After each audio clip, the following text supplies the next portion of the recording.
I believe we have an obligation as legal educators in innovating in our programs so that this generation and the next generations of law students will go forth and actually improve access to justice, the efficient and fair and equitable delivery of legal services, and protect and safeguard the rule of law. Today on Law Next, innovation in law and legal education. I speak with Daniel Rodriguez, who recently stepped down as Dean of Northwestern University's Pritzker School of Law, where he gained wide recognition for his work to innovate legal education, and who recently stepped up to become chair of the Governing Council of the ABA Center for Innovation, which focuses on improving the affordability, effectiveness, efficiency, and accessibility of legal services. This is Bob Ambrogi, and you're listening to Law Next, the podcast that features the innovators and entrepreneurs who are driving what's next in law. We'll get to today's interview in just a moment, but first, let's hear from the sponsors who generously support Law Next. And now, on to this week's interview. So Dan Rodriguez, welcome to Law Next. Glad to be here, Bob. Thanks for having me join you. So Dan, I'm not going to go through your entire resume because we'd spend the next half hour doing just that. But until August, you were Dean of Northwestern University's Pritzker School of Law, where you, I guess, are still Professor Rodriguez. You're currently a visiting professor at Stanford Law School. You'll be visiting at Harvard Law School in the spring, where I hope you'll give me a call and say hello when you're out in my part of the woods here. You bet. And you're chair of the Governing Council of the ABA Center for Innovation. You were a member of the ABA Commission on the Future of Legal Services. You're a past president of the Association of American Law Schools. And you even had your own podcast, or at least Northwestern did, that you hosted called Planet Lex. You're a busy guy. Happy to stay busy. Better than the alternative. Absolutely. It seems to me lately that whenever there's been a conversation going on about innovation in law, it seems you're either participating in it or being cited in it. And I'm wondering what motivated you in the first place to become so immersed in this topic of innovation? So I've been in. You're kind enough to point out different hats that I wear currently. But there's a theme that runs throughout most of what I've done over the course of my quarter century, I guess, career in law, and that's I've been in legal education really from the womb, as it were, from soon after law school, and I've had the great. I'm not going to recite my resume. I've had the good fortune to be a faculty member at a number of just terrific law schools. Have served as dean at two law schools over the course of my career, and I think the legal profession is multifaceted. Needless to say, it involves a range of activities, and of course, it's gone through enormous change. But one area that in my sort of life experience, professional experience, has not undergone an enormous amount of change, to put it mildly, is legal education. Legal education has, by and large, although in many respects, United States legal education is historically the envy of the world on the one hand. On the other hand, it has not been known for innovating, even keeping up with trends in the profession, and not limited just to technology, but in a range of ways in which law has changed, the substance of law has changed, the practice of law has changed, the business of law and the delivery of legal services. So, particularly in recent years, I'd say roughly coinciding with my opportunity to become the dean at Northwestern in the winter of 2012, it struck me, as it has so many others, that we in the legal academy, in the ivory tower, as it were, needed to do a much better job at preparing our students, preparing these young people for a dynamic, changing profession. And we needed to walk the walk and not just talk the talk about developing strategies and techniques for innovating. And what I would say is to understand what the needs are and the wants are in the profession. This seems so obvious, but I think it's absolutely critical. We needed to open our eyes and our ears to actually what's going on in the world of legal practice. And I found that the engagement, as it were, with professionals, folks like yourself, who's certainly continues to play an important leadership role in this area, is absolutely vital to figuring out how to best educate the next generation of lawyers and legal professionals. What do you see? What have been the obstacles to innovation in legal education as opposed to practice more broadly? So let me put it in a kind of a 10,000 feet perspective, and then drill down a little bit on it. It's a great question. I think from sort of 10,000 feet, it's been the inertia and the complacency on the part of those who run the show and run the ships. And speaking again of law schools, there are about a couple hundred law schools in the United States. They're of different shapes and sizes, right? They're public and private. There's without defining the term, they're so-called more elite and more regional schools. There are the newer schools, there are the older schools. But by and large, for 100 years, the model of legal education, the business model and the educational model has stayed roughly similar, remarkably so when you think about the changes in the world. The kinds of courses that I took as a first-year law student a quarter century ago are by and large what we require of our students now, and indeed that was true 75 years ago. The model of legal education in the United States, certainly, of being postgraduate, 3 years, having a mix of required courses, preparing students for the bar exam, et cetera, has really been the model. So to get back to your question, it's just the way of doing business that the law schools have followed sort of as the tried and true model has stayed roughly stable despite the world changing around us. If I could add to that, in addition to just the inertia part of it, there's a kind of a complement of different forces and factors that weigh in on this. One, I would say, is the accreditation rules of law schools. We could talk all afternoon about that. I just simply say that the way in which the ABA has historically regulated law schools and instructed law schools about how to educate students in terms of minimal competencies has certainly not aided innovation, and in many respects has hobbled or hindered innovation in a variety of ways. The other factor I'd mention, well, two other quickly. Number one, this is related to inertia, is law schools are by and large administered by faculties, by full-time faculty who themselves, many of them have very little, if any, practice experience. And if they have experience in the real world of lawyering, it's often anachronistic. It's distant in time. So to expect the gatekeepers, as it were, the educational functions of law schools to the faculty and the deans to keep up with new developments and emerging developments is asking a lot, frankly. It's asking them to be invested in the teaching, the research mission of the school while being very connected in developments in practice and technology and a variety of other factors. And the last factor I'd mention that explains, I think, why we've seen historically very little innovation is what I would call the market. The long and short of it is law firms have not, until fairly recently, demanded of law schools, who are, after all, generating and producing the students who are going to be lawyers in their firms, have not demanded innovation on the part of law schools. It's a remarkable thing. Law firms are still hiring the same kinds of ways. They're looking at the same law schools and the same kinds of students and the same criteria for hiring young lawyers. And I've said this to any number of partners at law firms who've decried the absence of true experiential preparation of students for lawyering. It's like, when are you guys going to change? When are you guys going to change?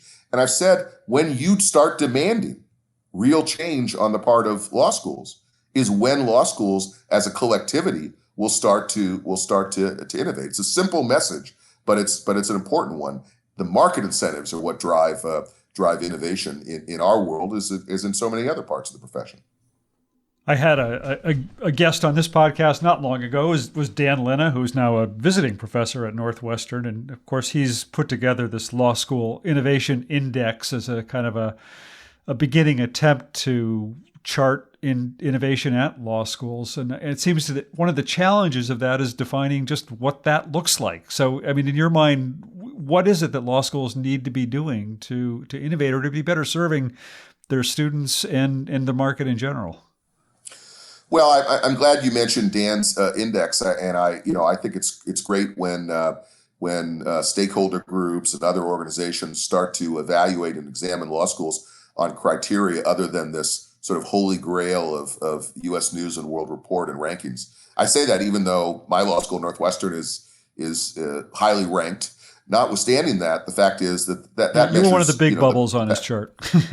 Yeah. Well, we were happily highly ranked in the Innovation Index. But you asked the right question, which is, well, what does it mean to innovate? I can tell you that by and large now, since innovation in legal education is such a relatively recent phenomenon, that we're still working hard to develop indices and measures of innovation. And I know you asked the question of me, but I'd just as soon be interested in your own comments and the comments of others of how you all measure innovation. But I'll just say, from my perspective, the curriculum is certainly where to start. What courses we are offering to our law students, required courses, but elective courses, and also what opportunities that law schools present for truly innovative, modern, and I'll say technology-focused courses. That's starting to change in a good way, but as the Lina Index suggests, it's changing more in some schools than others. Related to the curriculum, the faculty who we hire to teach our students, both the full-time core faculty, but also adjunct faculty, you can't teach truly innovative new forms of lawyering unless you have the experts, as it were, who are coming in and working with our students in that connection. I think it's also, I'll come back to this drumbeat of the market, a school that is credited with being innovative will be rewarded, as it were, by the marketplace in terms of opportunities for hiring for students, in terms of accolades that are provided. And the way to measure that is to just look at the employment patterns, both post-graduation and a few years in, and ask yourself the question, which are the from where do the truly innovative young lawyers come from? If you find that they're coming from a handful of schools or a certain segment of schools that are purporting to do innovative things, that's when you can say, wow, there's nothing that succeeds like success. We're seeing a certain echelon of schools that are walking the walk and are actually flourishing once they get into the marketplace and have an opportunity to really lead the profession. So, what's the goal of producing innovative students or of innovative lawyers? I mean, is it innovation for innovation's sake, or is there some good for the profession, good for the public that comes out of that? So I think the goals are threefold, and they're certainly overlapping. To put it, the first I'd mention that it, in some sense, I'll call it selfish, but you'll see what I mean by that. It's in the self-interest of law schools to do this.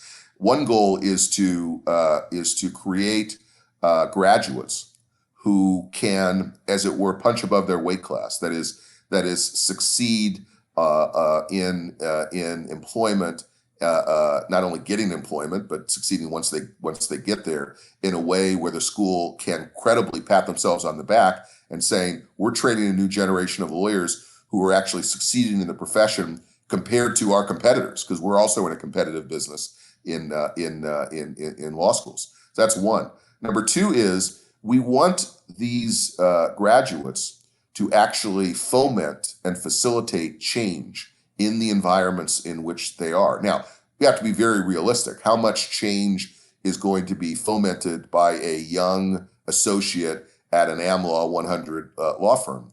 The answer is probably not for a while, but they'll certainly model innovation and model change and help, to use the phrase that's often used, disrupt, right, the existing business model and professional work of the firm, and over time that will make a positive difference on the business of lawyering. But the third, and here I really want to get up on the soapbox and say this, is we're in the business of enhancing the delivery of legal services. We're in a service profession. where the end goal is not the bottom line, economic bottom line of the law firm, although that might be a means to an end. It is basically carrying out the goals and obligations we have to promote the rule of law and the justice system, criminal justice system, civil justice system, administrative justice system.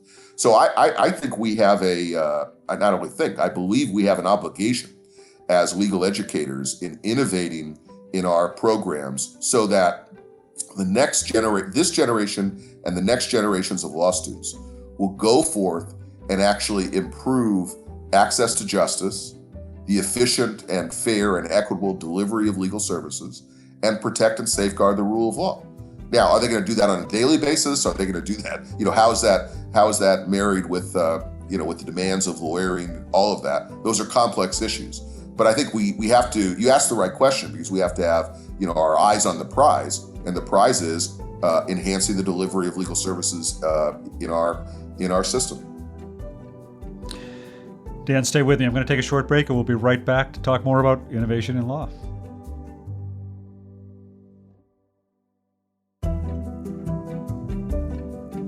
And welcome back to Law Next. This is Bob Ambrogi, and I'm talking with Dan Rodriguez, the former dean, recently stepped down dean of Northwestern University's Pritzker School of Law, and now the chair of the governing council of the ABA Center for Innovation. And I want to talk a little bit more about innovation in law practice generally, and perhaps some of the work of the Center for Innovation. But you were just kind of talking about this idea of social responsibility as a facet of innovation. What about the idea that, you hear this idea that one of the potential dangers of technology innovation anyway is that it could actually work to exclude the underprivileged, in that only the wealthiest lawyers or the wealthiest companies are going to have the best tech tools. How do you respond to that? How do you see that issue? I think that when you're looking at technology writ large, and certainly our focus, which is the integration of technology into law and legal services, it behooves us to go in with our eyes wide open and to understand that, just as you mentioned, there are significant and complicated issues that arise in the legal space, as in so many other spaces of society, when you talk about new developments of technology. So, will lawyers be replaced by robots? Well, it's easy to kind of bat away that as hyperbole, which I think it is, and to understand the nuance that's involved when you talk about such things as development and machine learning, artificial intelligence, and all of that. But in the process of batting away predictions about future automation, it's very important to be honest about what we don't know about the role and the impact of technology on our business model, on our social model, and on the work of law and lawyering. But instead of just basically being witnesses, here's the key point I would make is, instead of being witnesses, like you're sort of watching a play or a movie unfold and sitting there eating popcorn, wondering, I wonder how the world's going to change, we're participants in that. We, meaning legal educators, practicing lawyers, thought leaders, clients, members of the public, we're participants in this evolving story. So when the work that's happening at universities and elsewhere that go beyond just the technology of AI, but go into the ethics of AI, human-centered AI, the economic costs and consequences, are vital issues, and something about which we need to be quite deliberate and conscientious. Not because the end goal is to salvage the existing structure of the profession and to be resistant to technological change. I think that's a loser. But so that we can deploy technology in the service of access to justice, of greater efficiency, of more client-centered legal practice, and see about ways of making constructive change. Dan, you took over, I think it was this summer, as chair of the ABA Center for Innovation of the Governing Council. You had previously served on the ABA Commission on the Future of Legal Services that, its recommendations, I think, gave rise to the launch of the Center for Innovation. So what are your goals as chair? What do you want to see the Center for Innovation working on, focusing on, accomplishing?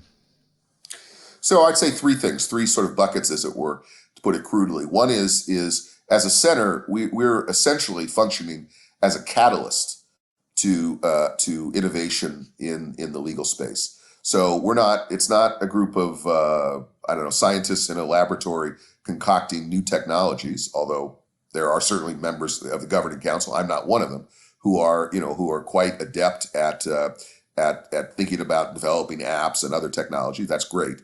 But what we're mostly doing is catalyzing innovation, facilitating innovation and innovative uses of technology and other kinds of programs wherever they're found. Sometimes they're found within other entities within the American Bar Association. Other times they're found in the entrepreneurial work of startups and leaders, many of whom you know and have profiled in important ways, and really helping them not only develop their projects and their products, but also playing a connective role in bringing together these new technologies into the hands and to the attention of folks in communities, whether it's in the public sector or it's state bars or even consumers. And there are many examples in which we've been able to do that. I'll just give you one quick example. One of the first initiatives out of the center involved an interesting partnership between bar leaders in New Orleans and in Louisiana who were facing the disasters of various hurricanes and natural disasters. With some folks at the Stanford Legal Design Lab, we developed an app called Floodproof, which has been a great asset to help individuals in the face of natural disasters. So catalyzing innovation is one. Yeah. Just very quickly. Let me just stop you just quick on that. When you talk about innovation, Please. Do you equate that to technology, or do you talk about innovation in the broader sense of changing the way law is practiced? So it's the latter. The technology is a means to an end, and it's an example of innovation in practice. But it is not a center for technology. It's a center for innovation. So there are a variety of projects that are underway that you and I would not describe as law tech in a particular way, although many are, because it's about facilitating innovation, and that can be done in a variety of ways, not just limited to technology. The other goal of the center that is critical and I'll call it controversial, because it is controversial, particularly when you're talking about an organization like the ABA. We're very interested as a group in taking a good hard look at the existing structure of regulation of legal services, and that means, of course, many things, elements to that, and figuring out where regulations are not succeeding, but in fact are creating obstacles to innovation in the provision of legal services. When the Commission on the Future of Legal Services, which you referenced before, generated, in addition to creating this center, it also generated a set of model regulatory objectives, which are designed basically to move from the model of rules and regs that are basically designed to enhance the well-being of lawyers. Not that there's anything wrong with that, and shifting it to the well-being of clients and consumers. And so we're looking at various ways in which regulation is a hindrance, and new forms of regulation can be developed, even in the context of existing ABA policy, which can often be the source of the problem. And I think we're going to be play an increasingly activist role in helping advance regulatory reform. It's so needed. Well, it always seemed to me that the ABA, the the future commission, not talking about the current Center on Innovation, but that I was one of the ones a little bit critical of that report, only because it seemed to very clearly conclude that there was some need for loosening of regulation around issues such as fee sharing and investment in law practice and unauthorized practice guidelines, and yet when it came down to making recommendations, it kind of backtracked a little bit, or maybe it was a little bit conservative in doing that. Do you have a sense yourself of to what extent we need to be, how quickly we need to be moving on these issues in order to bring about innovation? So I think we should look. I think you were right. You and others were right to be critical of how far we didn't go as a commission, right? Given the appetite for change and reform. Absolutely right. Again, this point about external pressure is vitally important. If slow-moving organizations like the ABA or the state bars are going to make real change. So that's the first point, is keep up the pressure. The second point is from my own point of view, and here I want to be careful to say I'm not speaking on behalf of the center. I'm certainly not speaking on behalf of the ABA writ large. I think we need to move more quickly. What's happening in the California State Bar and the Arizona State Bar and Utah and some other states is really terrific, which is they're taking a close look, these bar task forces and groups, at these big issues of controversy. Fee sharing is one. Unauthorized practice of law reform, UPL reform, is a second. Non-lawyer ownership of law firms is a third. Unbundling of legal services. Non-lawyer. I mean, you go down the list of reforms that are potentially in the offing, and it's starting to happen more quickly. I mean, you and I can imagine that in our professional lifetimes there could be enormous change in the way in which lawyers function and law firms operate. I'm not sure that we would have said that 5 years ago.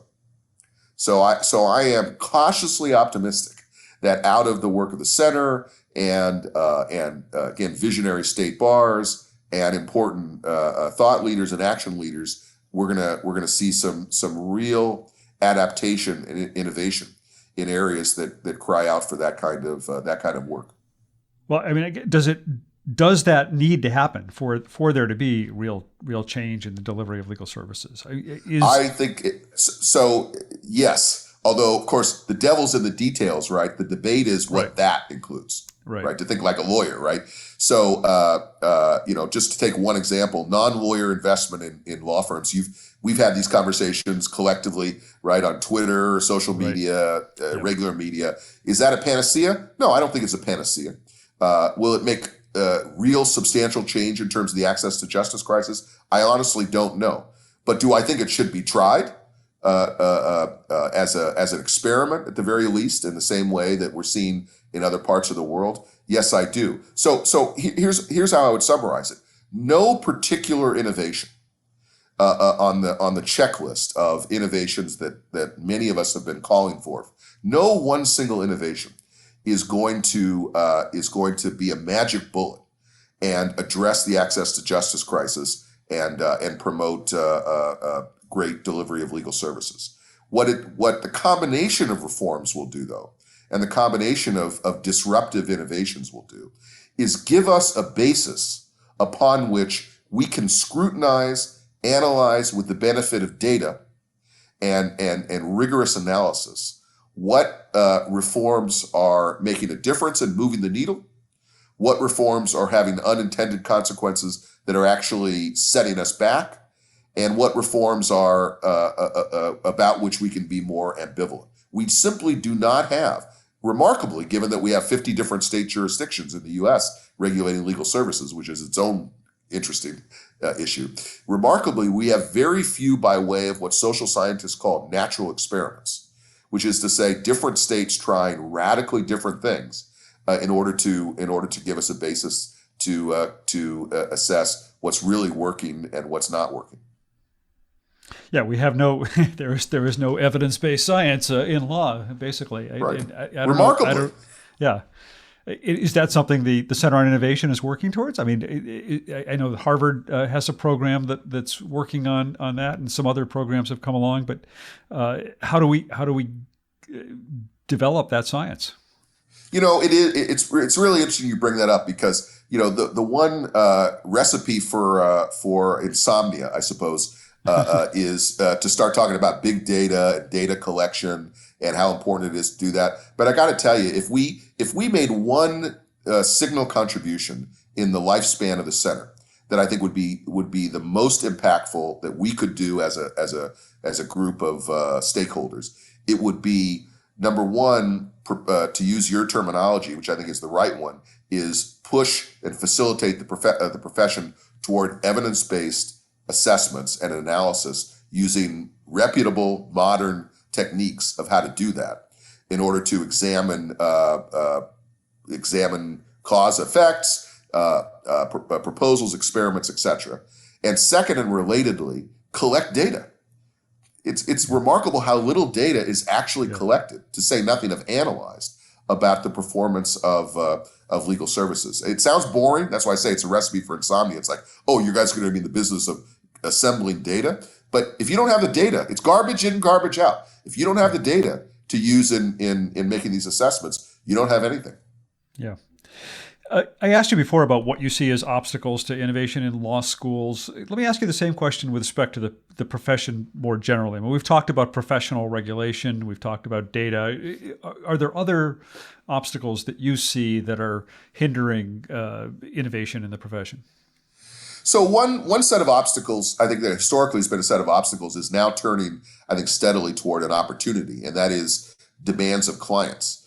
Right. So what's been, I think, historically such a tremendous obstacle towards significant change in law, take billing practices, or any number of other examples, is that clients have not demanded law firms of their lawyers to behave and act in fundamentally different ways, nor, by the way, have the court system. And so law firms have and lawyers have, as you might expect, continued to behave in ways that maximize their own self-interests, economic and otherwise, often to the detriment of providing efficient delivery of legal services to clients, whether you're talking about big corporate clients or the middle class. That started to change, as you well know, with respect to clients' demands that can be measured in certain ways: ratio of legal spend. Folks looking at alternative lawyers with alternative billing practices, etc. As that starts to change, what was historically an obstacle can be an opportunity.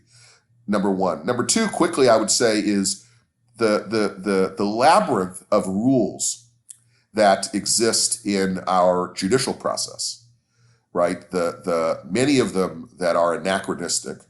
Many of them, again, that create barriers and obstacles to true access to justice, which is access to the justice system, has created enormous obstacles for change. The lack of technology savvy on the part of judges and justices in our in that system has created obstacles to change. That too is starting to shift in some important ways. And actually, I never thought I would see this too, which is certainly in modern times, which is some of the impetus for innovation and change, incredibly enough, is coming from the Conference of Chief Justices and also other judges and justices, mostly at the state level, occasionally at the federal level, who are promoting real change. And I won't give a shout out to individuals here in particular, but I'll just say as a collectivity, there's some really forward-thinking judges that are starting to really push the profession in the direction of change. So again, that was an obstacle in important ways. I think it's turning to become more of an opportunity. Yeah, that is interesting. I mean, we've seen that on a couple of occasions, starting perhaps with the Washington State Supreme Court when it pushed through the limited licensed legal technician program there, somewhat over the objection of the bar. Right, and I'll just say, just as a footnote to that, we are deliberate in our center, in the Center for Innovation, in looking at potential partners, not potential partnerships, real partnerships with the bench. So not just the bar, but also the bench. Yeah.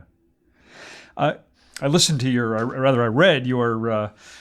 You delivered a commencement address at BYU Law School last, I guess, May, and your kind of your theme of your address, and I think you touched on this a little bit earlier in this show, but was that innovation in law is inextricably linked to issues of integrity and social responsibility. And I wonder if you could just kind of expand on that. What did you mean by that? So we've law is, to give you the nutshell version. I think law is a by history, by temperament, by everything, a very backward looking profession. I don't just mean that we don't like to innovate, but I mean it's been built and based on a kind of a model of, we look back at precedents. We look at we make sure that the main decisions are carried out by our elected representatives in the enactment of statutes.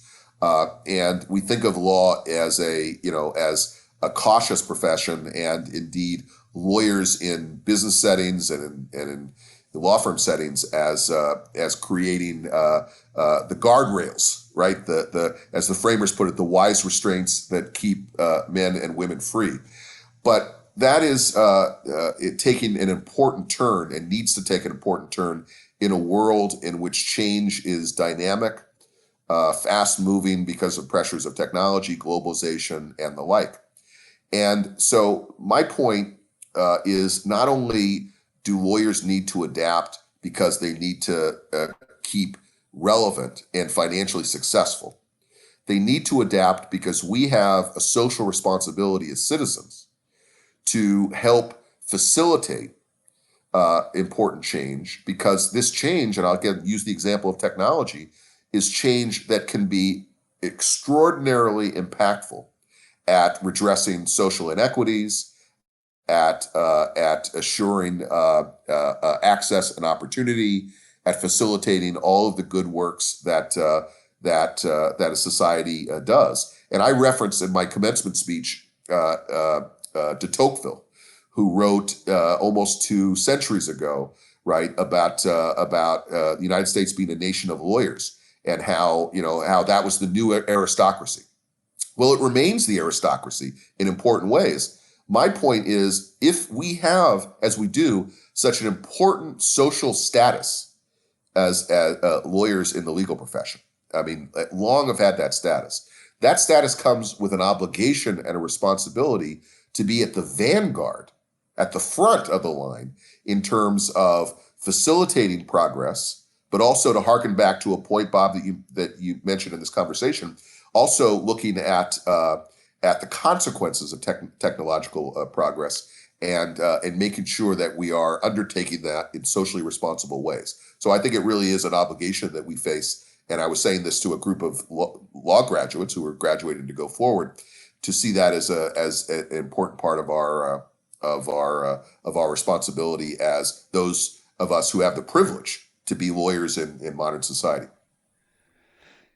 One more question I want to ask you is just, what are your thoughts, and given your experience as an educator, about how we direct law students into careers more focused on serving the underserved? I mean, there's incredible temptation, I think, probably for law students these days to want to go into big firms because the salaries are astronomic, and that's a huge temptation. But do you have any thoughts on how we get law students to focus more on public service?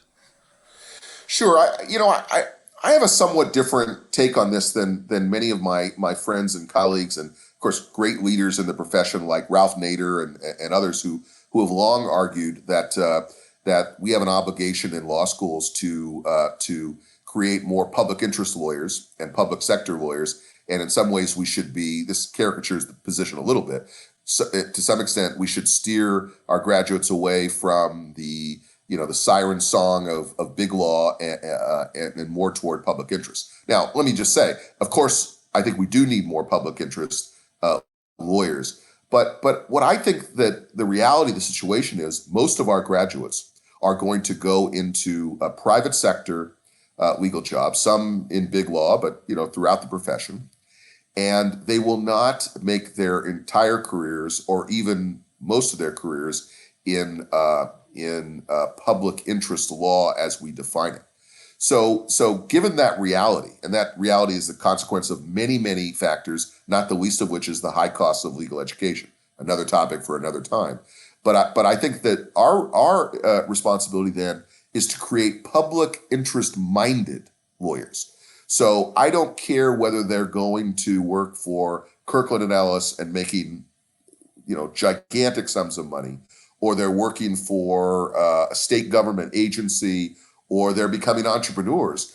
All of them can be social justice and public interest minded, so that they see a key part of their responsibility as lawyers serving clients to also serve the public interest. And that can be done in many ways, from pro bono or low bono legal services to philanthropy to making impacts on their law firm, so their law firms see part of their social obligation. That is a key part of our responsibility. But I say it's a little bit of a different perspective. I don't think that success in our ability to do that is necessarily measured by how many graduates of X, Y, or Z law school go into, let's say, public sector positions once they graduate versus big law. You can have, and I've seen it happen, and you've seen it happen, you can have a career of spectacular wealth and professional success at the nation's biggest law firms and still contribute in extraordinary, powerful ways to the public interest. And that's I think where we have to really develop a much greater mindset. I would just say, again, as a footnote, if I may, that we focus so much on our students' first jobs when they graduate. That's the be all and end all, is where they're going to practice law in September after they graduate. We should be thinking about law schools for life, is a phrase I like to use, which is basically creating opportunities for our students that will resonate for them as they make choices in their careers over the course of an entire career, and not just focus on where they're going to be when they're 26 or 27 years old. Yeah, I've certainly seen a lot of lawyers who emulate really what you're describing there. Before we wrap up, anything else on your radar? Anything else you want to talk about? I just have to give and I wasn't prompted to do this, I want to tell you, but I want to give a shout out to you and others who in your important thought leadership roles in a variety of ways are giving not only aid and comfort to folks in the legal academy and the legal profession, but are really putting us through our paces, which is to say are creating accountability and creating pressure and doing all the sorts of things that really push us and urge us toward making positive change. And so I enjoy the all of the facilitating work that you and your colleagues do, and I welcome the opportunity to continue to be part of this dialogue and play whatever role I can in helping achieve real change. Well, thanks a lot. I really appreciate that. And, let me know when you get out to Boston. I'll buy you lunch after all those kind words. There you go. There you go. There you go. Thanks a lot for taking the time. I really appreciate it. It's been a real pleasure to talk to you. Thanks a lot, Bob. Appreciate it. Thanks to my producer, Ben Ambrogi, and thanks to all of you for listening. Until next time, this is Bob Ambrogi.